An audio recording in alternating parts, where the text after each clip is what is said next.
Olá, eu sou a Natália e esse é mais um vídeo do Arara Letramento Emocional. Aqui te ensinamos sobre seus sentimentos e emoções por meio de contos brasileiros. Hoje quem vai participar dessa conversa com a gente é a Cris, Olá! Caio, Oi! Stael Oiê, tudo bem? e eu. Nós integramos a equipe da Arara Letramento Emocional. A emoção que a gente vai falar hoje tem sido bastante comentada nesse período que estamos vivendo da pandemia causada pelo coronavírus. Vamos falar sobre o medo e a ansiedade. Eu particularmente me sinto muito ansiosa, muito mesmo, ainda mais por não saber quando que isso tudo vai acabar. E você, o que é que você sente? Agora a gente vai ouvir da Stael e da Cris como o medo e a ansiedade têm se manifestado nas pessoas ao redor do mundo nessa pandemia. Conta aí pra gente. Bom, eu vou falar um pouco sobre uma pesquisa que foi feita pela área de inteligência de mercado, pelo Grupo Abril, em parceria com a Mindmasters, com 4.693 brasileiros, que foi chamada de Eu Não Estou Sozinho Nessa. Nessa pesquisa, 54% dos brasileiros responderam que estão extremamente preocupados com a situação do Covid-19, que é um sentimento que a gente está tendo, né? Então, as pessoas que estão acompanhando e vendo as notícias, que isso também é uma influência de ter esse sentimento de preocupação, de ansiedade, né? Então, uma coisa que está acontecendo é que é muito difícil relacionar tudo isso que a gente está vivendo hoje, que é uma pandemia global, com qualquer outra coisa que tenha acontecido na história da humanidade antes. Isso traz muitas incertezas e inseguranças. Os dados que a pesquisa trazem são que 76% das pessoas temem a superlotação dos hospitais, de modo que não seja possível atender aos outros doentes. E aí, isso, se a pessoa precisar, né, ela não vai ter certeza se ela pode contar com o serviço de saúde ou não. 70% estão com medo do desemprego e da segurança de amigos e família, por também não saber, né? Então a gente começa a entrar também em uma recessão econômica, o que vai acontecer, vai ser possível manter o estilo de vida que se tem hoje? Muito provavelmente não. Isso também é um ponto que traz bastante insegurança. 70% estão encucados com a possibilidade de sofrer cortes de salários ou perder os direitos trabalhistas, que são coisas que a gente tem visto muito, né, que têm sido discutidas, e isso é difícil porque impacta a vida do que as pessoas estão acostumadas. 59% dizem que a palavra insegurança é a que mais define os sentimentos em relação ao Covid-19. 33% dos respondentes estão em regime de home office ou teletrabalho todos os dias da semana e 47% afirmam que têm dificuldade de relaxar. Então, com tudo isso de peso, né, mental, sobrecarga de trabalho, na rotina de casa, para as famílias que têm crianças pequenas, tem sido muito desafiador. Nós temos que nos reinventar enquanto pessoas, né? Então, a gente percebe que toda essa transformação na sociedade de uma maneira geral, em busca da preservação da saúde, faz com que as pessoas precisam encontrar proatividade, encontrar estratégias para se organizar, para se reinventar nesse momento. E esse reinventar faz parte da sociedade como um todo, né? Então, pensar no seu trabalho, pensar na sua articulação enquanto família. Hoje, eu que estou mais presente na área educacional, percebo que toda a formação relacionada com o uso da tecnologia, ela está sendo implantada de uma maneira muito intensa e fazendo com que os profissionais da educação aprendam a lidar com essas ferramentas tecnológicas, aprendam a lidar com a gestão do tempo na organização do seu trabalho, com os cuidados com os filhos. Hoje a pessoa, ela está tendo que lidar com as suas tarefas domésticas, pensando enquanto família mesmo, né? Então, o cuidar da casa, o cuidar do seu emprego também nesse momento que nós estamos em casa, atender os filhos com as suas tarefas escolares. É uma insegurança, é uma dinâmica, é uma organização e um desgaste que pode gerar consequências emocionais caso não haja o equilíbrio e o trabalho trabalho com as emoções nesse sentido. Então, saber organizar, saber estabelecer o seu tempo, a sua rotina, para atender todas as demandas e a organização do cotidiano.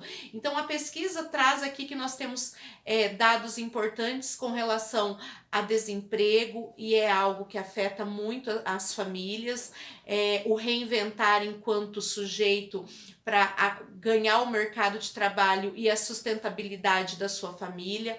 Nós temos aqui a questão da própria saúde mesmo, que nós nos preocupamos em preservar a nossa saúde, o que podemos fazer de modo a garantir que os nossos filhos, nossos idosos, nossos familiares, eles continuem preservados em termos de saúde. Então são momentos em que muitos elementos foram apresentados para as pessoas, né, de uma maneira sem planejamento, sem uma proposta, e que precisam ser articuladas no seu cotidiano, necessitando constantemente de um trabalho que envolve as habilidades emocionais. Eu queria complementar também tudo isso trazendo uma definição do que é a ansiedade pelo Atlas das Emoções, né? Então, segundo o Paul Ekman, ali, quem foi o criador do Atlas, nós sentimos uma emoção de acordo com uma trilha. Então, primeiro a gente tem um gatilho, depois a gente tem uma experiência e por fim a gente tem uma resposta.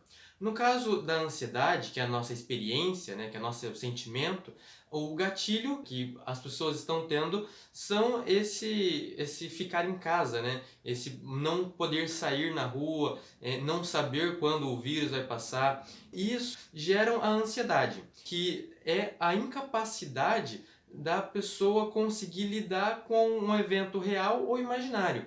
Então, por ela não ter domínio sobre aquele acontecimento, ela não poder controlar quando que o vírus vai parar, ou quando ela vai poder voltar, então ela fica muito ansiosa.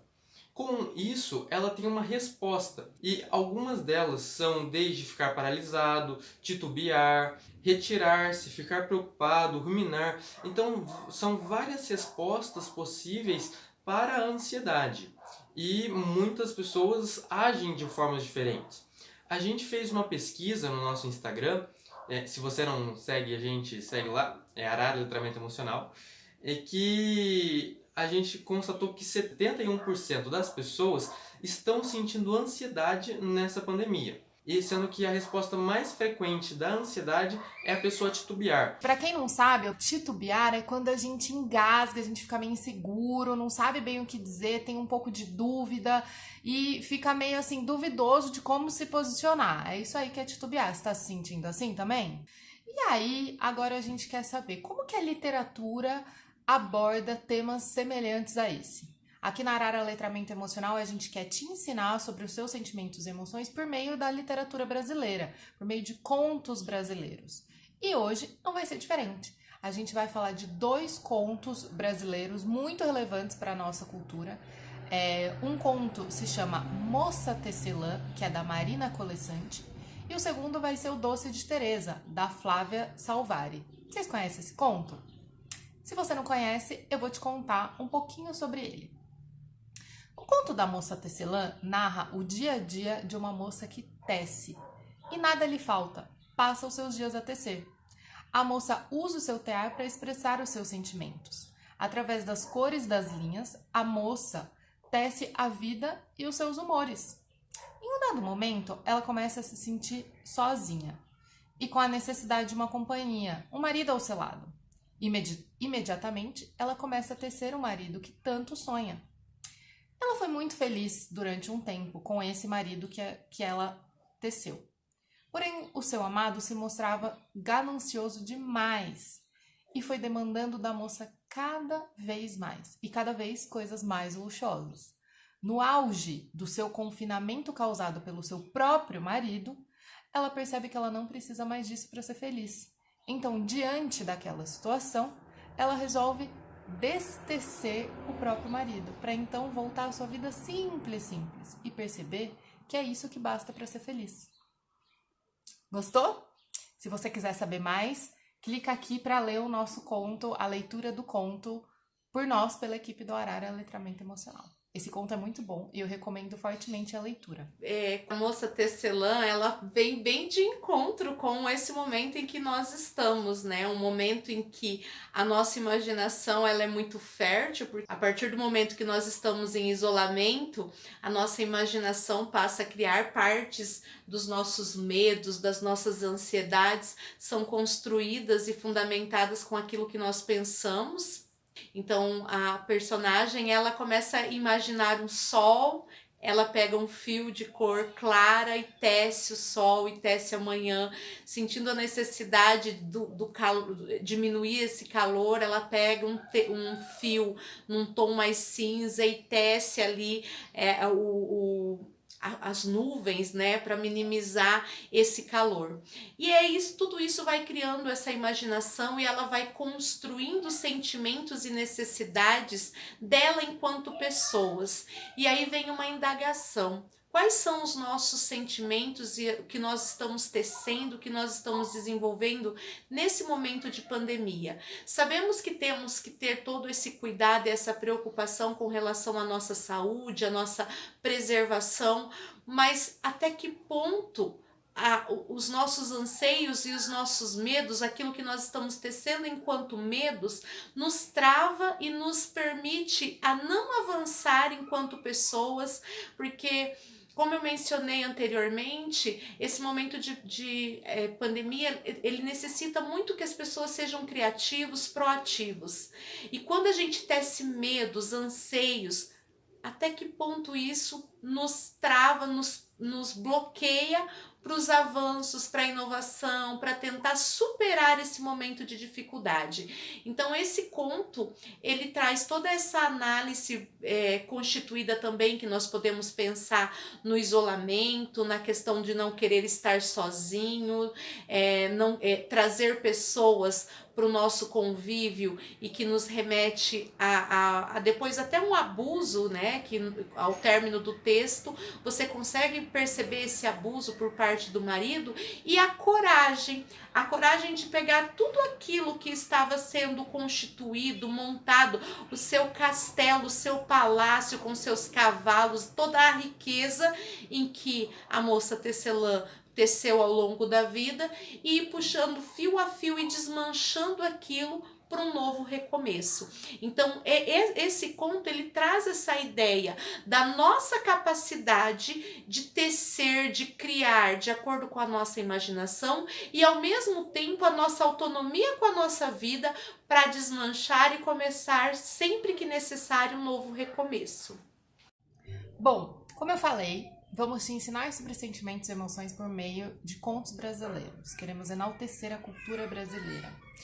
E, claro, existem muitos contos relacionados com esse tema. A gente escolheu um outro conto aqui para compartilhar com vocês, que tem relação com o isolamento, mas de uma outra ótica. Sob uma ótica um pouco mais positiva, talvez. Sobre como o isolamento não precisa ser só dor e pode ser suave. Esse conto, ele se chama O Doce de Teresa. Já ouviu falar? Se você quiser ler ele na íntegra, tá aqui na nossa descrição, só acessar o link.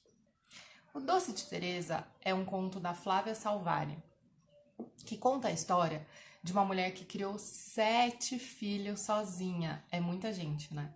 E ela fazia isso fazendo doces, que era o mesmo jeito que ela via a vida, doce e leve.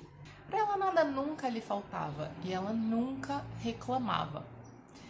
E todos os filhos saíram ao pai, gananciosos, preocupados em fazer dinheiro, viciados em trabalho. Todos viviam a sua vida, preocupados em terem sucesso na vida financeira, e por isso a mãe vivia sozinha, mas ela vivia bem, ela também não reclamava disso. Ela conseguia perceber, no pouco que tinha, era o que lhe bastava. Ela não tinha nem a pressa e nem a preocupação do trabalho e do dinheiro. Aos 96 anos, finalmente a sua família decide lhe fazer uma visita no período de Natal. Enquanto ela espera a família, espera, um cochilo a levou para a terra dos sonhos infinitos e não mais acordou. A família ficou bastante surpresa de chegar na casa da mãe e ver que ela já tinha se ido e não deu tempo de se despedir. E já quase na hora de ir embora, um dos netos encontrou uma fita embaixo da cama da avó. E quando puxou, encontrou uma caixa cheia de cadernos das cartas que a sua avó havia escrito para ela mesma. E eles puderam se deleitar com mais um doce que a própria Teresa fez. E aí, como vocês avaliam esse paralelo com o momento que a gente está vivendo hoje? Doce de Teresa é um conto muito lindo, um conto muito mágico, começa com toda uma analogia pelo próprio título, né? Doce de Teresa, numa relação em que essa mulher era uma pessoa doce, uma pessoa meiga, e ao mesmo tempo a sua produção, a sua vivência era toda desenvolvida por meio dos doces, né? Então tem uma parte no trecho que fala sobre o arco-íris, que enquanto todo mundo queria o pote de ouro que estava no arco-íris, ela apenas queria o colorido do arco-íris. Então, saborear cada momento que a vida proporciona num sentido simples e singelo, valorizando cada essência, fazendo um treino, né? Que tal um treino de olhar uma nuvem e saber que aquela nuvem, ela traz algum sentimento, ela traz alguma coisa para você, observar a beleza de uma flor. Então são pequenas ações, pequenos gestos no cotidiano que transforma, deixa a vida um pouco mais leve, um pouco melhor.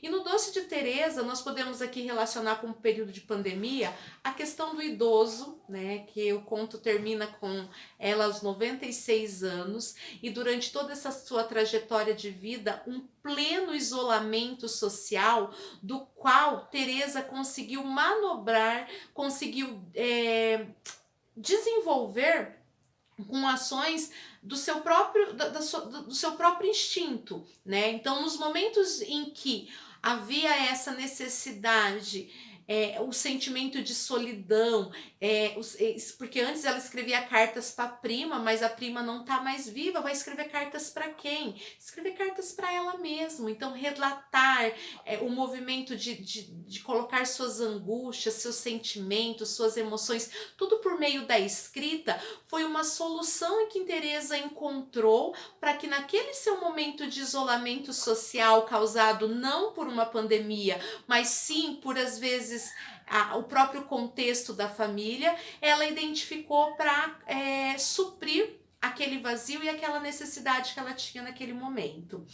Outra questão assim que é importante a gente destacar, e eu acho que nesse momento nós temos enfatizado muito isso, e nada melhor do que o debate, a gente poder conversar, é o distanciamento e a saudade. Quando nós temos esse momento de saudade, porque agora com todos nós em casa, sem poder ter o contato, ou até podemos, já pensamos, a gente viu até no Face esses dias, assim, ai, que vontade de fazer uma visita clandestina, mas aí vem toda essa questão do nosso pensar no bem-estar de quem amamos, né?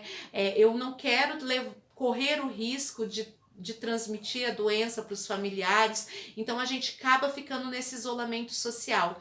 E no caso de Teresa, ela ficou nesse isolamento social durante muito tempo, isolada dos filhos, isolada dos netos, isolada de todo o seu contexto, não por um motivo amplo, mas é o motivo da própria vida, da rotina, da correria do trabalho, do esquecimento do idoso. Nós podemos destacar isso, que muitas vezes o idoso ele acaba sendo esquecido, mas sempre tem um momento na vida em que tudo acontece e que essa família resolve voltar para dar essa atenção.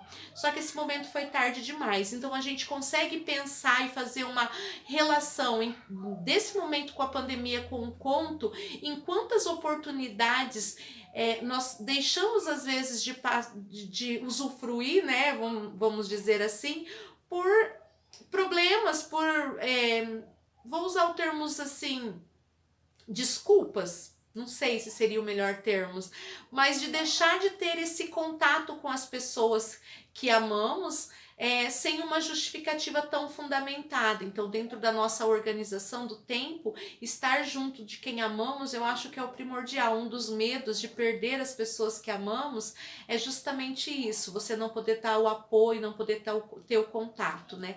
E ali no Doce de Teresa, eles percebem que a maior herança que eles poderiam ter deixado, que num primeiro momento seriam as distribuições dos vários potes de doce que ela tinha feito para receber a família, foi apreciar cada momento escrito dela nas entrelinhas e nas linhas do documento, né, do livro que o bisneto ou neto encontrou debaixo da cama, amarrado num pano de chita, que representa a simplicidade. Então, sabemos que é uma relação, se compararmos os dois contos, nós temos aqui duas visões de mundo diferente, porque para ela tudo estava muito simples, ela queria fazer os doces, cuidar dos filhos, os filhos foram ganhar o mundo. Já na moça tecelã, a moça tecelã ela tem sonhos dentro dela e ela vai em busca desses sonhos tecendo, né? Então, tecendo o dia, tecendo a noite, tecendo os seus alimentos, e esses alimentos vão melhorando, tecendo a sua casa,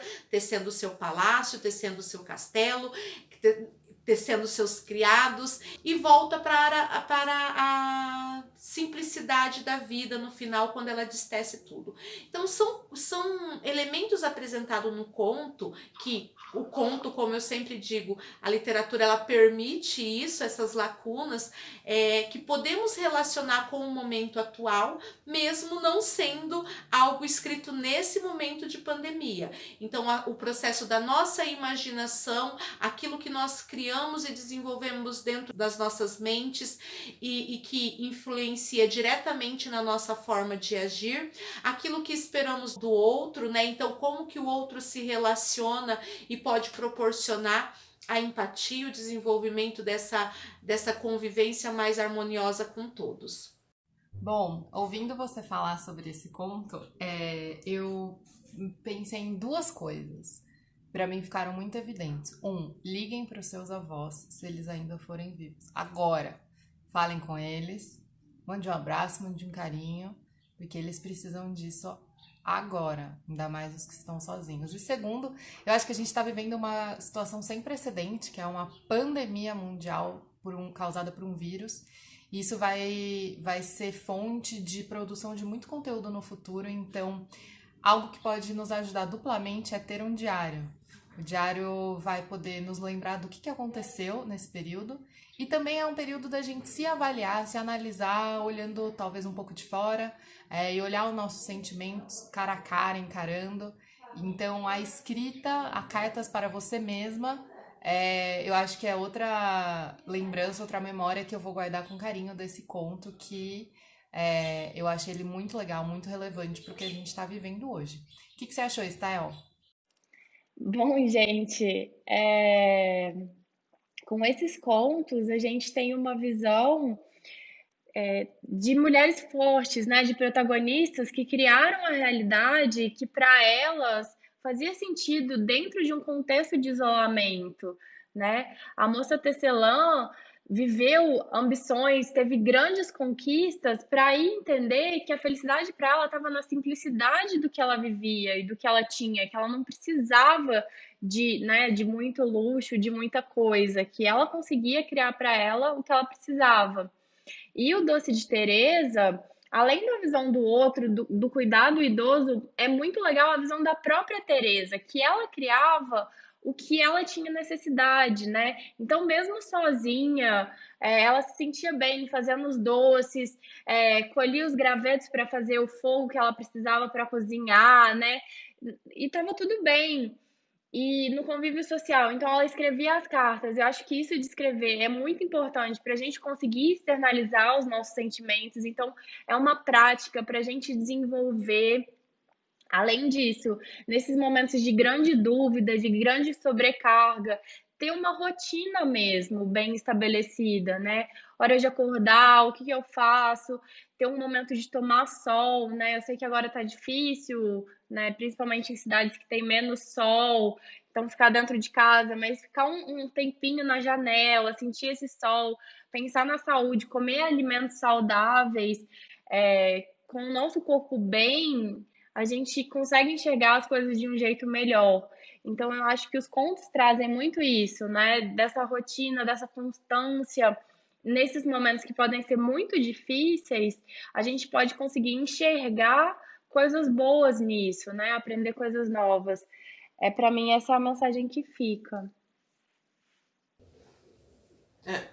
Então, com esses contos, a gente consegue ver situações diferentes do isolamento, situações diferentes das pessoas não poderem sair de suas casas, seja tanto por não ter como sair, como no Dor de Teresa, ou por estar obrigado também a ficar em casa, como que é ali na Moça Tecelã, que ela é obrigada pelo marido. Então, a gente tem que analisar nessas, como foi falado, essas emoções e olhar e ver quais são as coisas boas que a gente pode tirar desses contos, né? Que a literatura ela traz muito valor para todo mundo. Então, se basear nesses exemplos e sempre tirar o melhor de tudo e aplicar no seu dia a dia, né? Como até a Estael falou ali que é bom a gente ir no sol, o sol ele libera alguns hormônios na gente que deixa a sensação de bem-estar, né? Então, se sentir bem também durante a pandemia, não sentir só medo, porque emoções em excesso pode ser prejudicial, assim também como a falta das emoções. Então é importante sentir a ansiedade, mas a ansiedade em excesso ela prejudica muitas as pessoas também. E uma questão também colocada aqui que a gente consegue evidenciar nos contos, né, é a sobrecarga, porque a gente está nesse momento de pandemia, então nós temos uma sobrecarga enquanto pessoas, né, eu vou me colocar no lugar de mãe novamente, você atender os seus filhos, as demandas da sua casa, você atender o seu trabalho, e daí a gente não tem somente um trabalho para poder organizar tudo isso, então toda essa sobrecarga, ela precisa ser distribuída no nosso dia, sempre focada em algo positivo, porque a partir do momento em que a minha sobrecarga está sendo uma sobrecarga mesmo, isso vai fazer com que eu não atue de uma maneira satisfatória comigo mesmo. E no conto da Moça Tecelã, eu perceber que quando deu o meu limite, eu tenho a oportunidade de desmanchar e começar novamente. Então é o meu autoconhecimento, é saber aquilo que eu sou capaz, saber dos meus limites, das minhas potencialidades, né? E até onde eu posso ir, com quem eu posso contar, para garantir que esse momento de isolamento social, ele seja um momento de crescimento e fortalecimento de nós enquanto pessoas.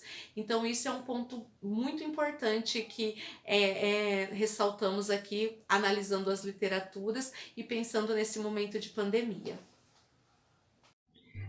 Bom, como todo mundo bem expôs, são várias maneiras de se avaliar o isolamento, e você pode, de um lado, ver tudo positivamente, de forma leve e como a vida é doce, e de outro lado, desfazer as coisas que te fazem mal, que te prendem na medida do possível e criar uma nova realidade melhor para você. Tudo depende da ótica e de como se olha.